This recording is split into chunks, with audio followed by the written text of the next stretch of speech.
The shadow under the bed.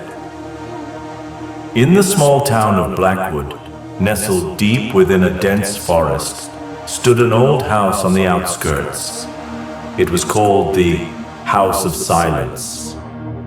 Locals avoided it, whispering about strange disappearances and sounds coming from within its walls.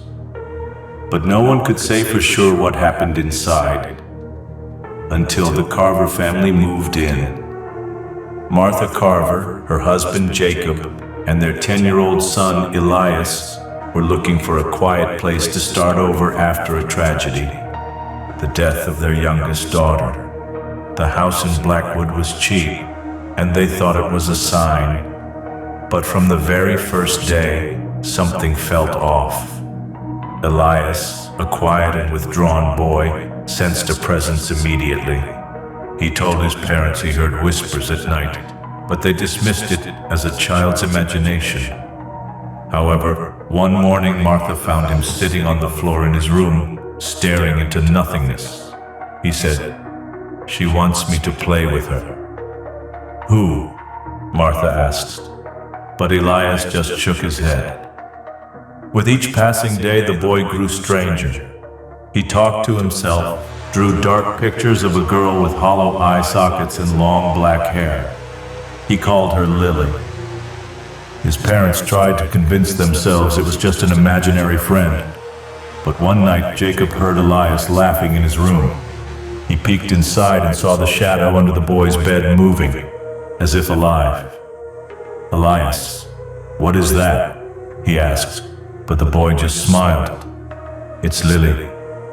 She says we'll all be together soon." The next morning, Elias was gone. His room was empty, but on the floor lay his drawing. A house surrounded by a forest, and under the bed, a shadow reaching out toward stick figures of people. Martha and Jacob searched the entire house, but the boy was nowhere to be found. The police found nothing either. But that night, as the parents sat in the living room, they heard Elias's voice coming from his room. They rushed there, but the room was empty. Only a whisper came from under the bed.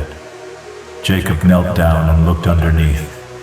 There, in the darkness, he saw eyes, empty and endless, and a hand that grabbed him by the throat.